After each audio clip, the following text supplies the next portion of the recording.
Hey there folks, Leo Alderpole again. Well, I just finished a meeting that I've been in all day, so I figured I'd come out to the woods, brew up a cup of coffee,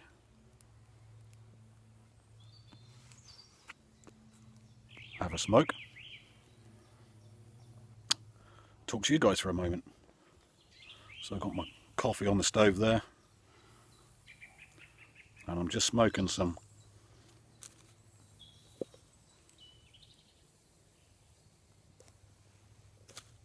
Highland Curlies from Tabacalera, which after a bit of a Google search I found out is actually a little shop, tobacconist in an arcade in Hamburg. So it's a proprietary blend, and it's very much the way that I imagined Three Nuns was before they used burley instead of perique. Little curly cut,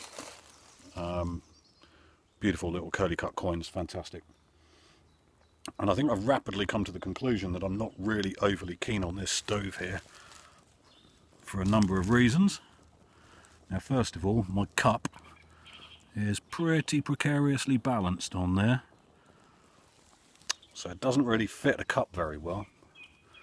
And also, the firebox is so small that you've got to keep on throwing fuel wood in every 2 minutes, which, when your cup doesn't really sit on top very easily, means that you've got to keep trying to really carefully balance the cup back on top after you've loaded it back up again. So it's okay, does the job at a pinch, but it's like the old adage says, buy cheap, buy twice. It was only a cheap thing from eBay. I figured I'd give it a go. My coffee's boiling.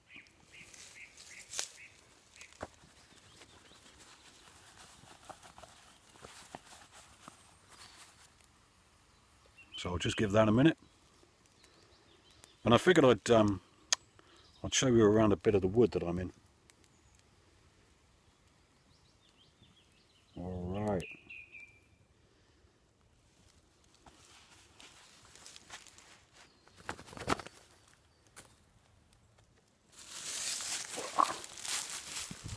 Okay.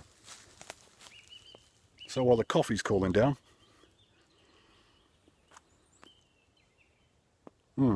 pipe I'm smoking, by the way, is a little John Brumfitt Lovett that I picked up on eBay a little while ago. Fantastic little pipe, cost me, I don't know, maybe £10, something like that.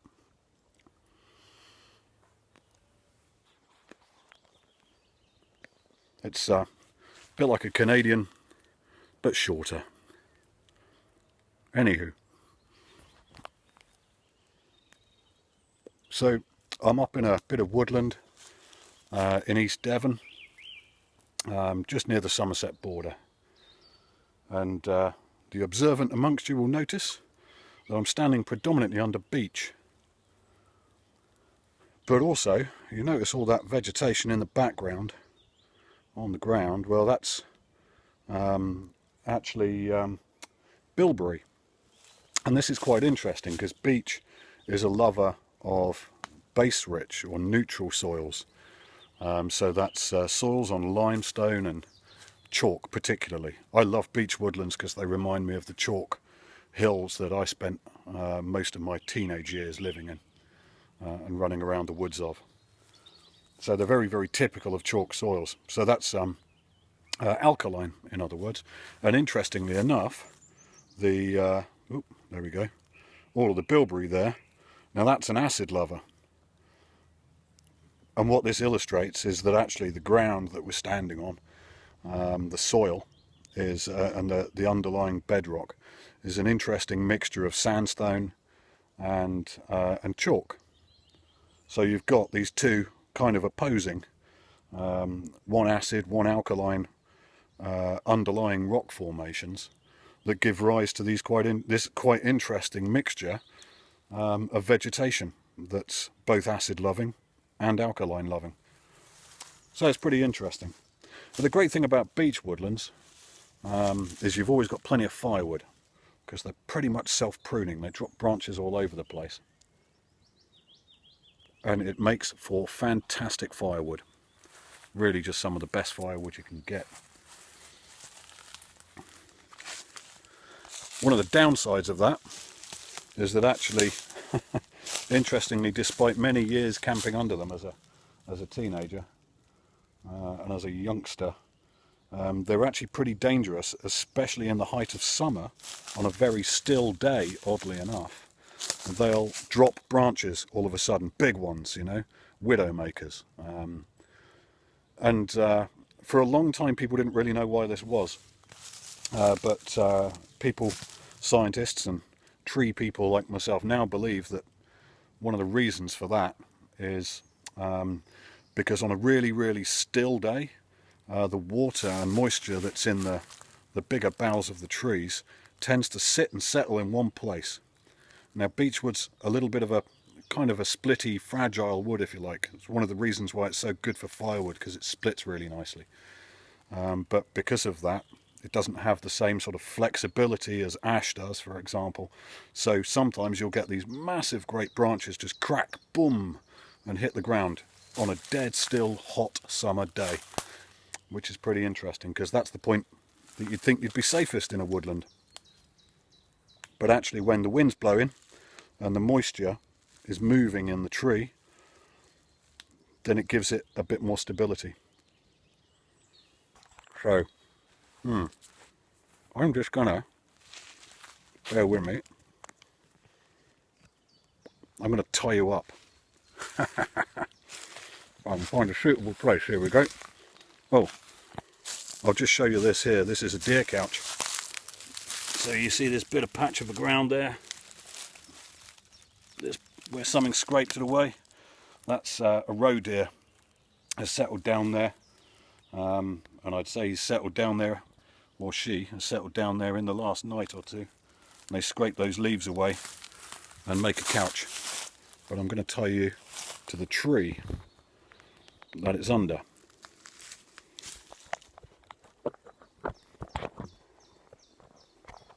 Excuse the wobbling.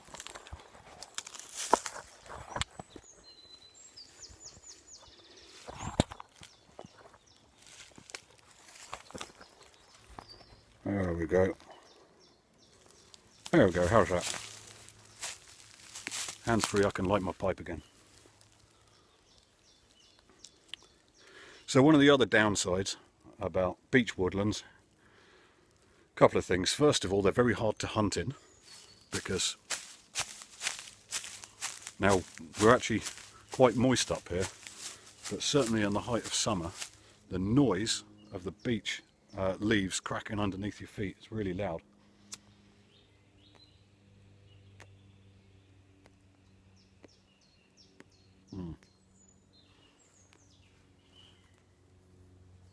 And one of the other downsides is that all that leaf litter, and any of you folks that hunt or spend a lot of time out in the woods will know about this. This is a great place for a tick bomb. And as the deer down there is illustrated, the deer move through here, they like to settle up and chill out. And of course they carry ticks. And particularly under beech, and in the beech mast, and that's the husks of the seeds, and in the leaf litter you'll get the ticks where they'll have a nest. And we call them, I don't know what you guys in the States call them, but over here we call them a tick bomb. Basically sometimes you maybe sit down on a log or something like that and you look down and suddenly you're covered in ticks. Not just one or two, but you know, hundreds of the buggers. And they seem to love it here in the beech woods.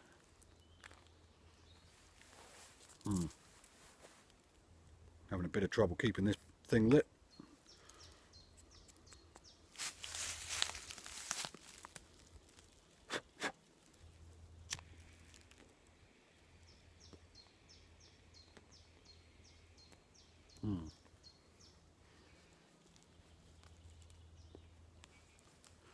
But despite all of those things, I've got a real love of beech woodland.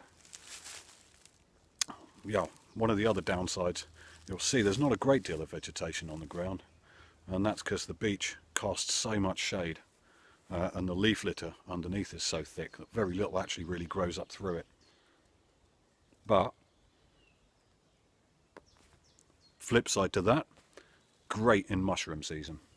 And this is just the kind of woodland where I'd expect in the autumn time to find a horn of plenty. Crotellus cornucopoides.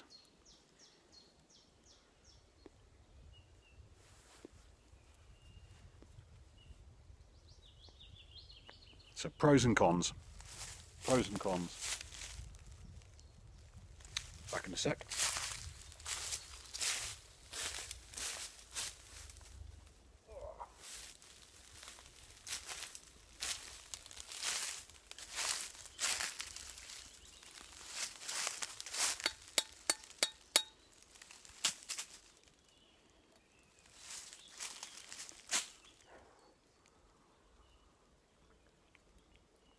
Oh, beautiful. Beautiful.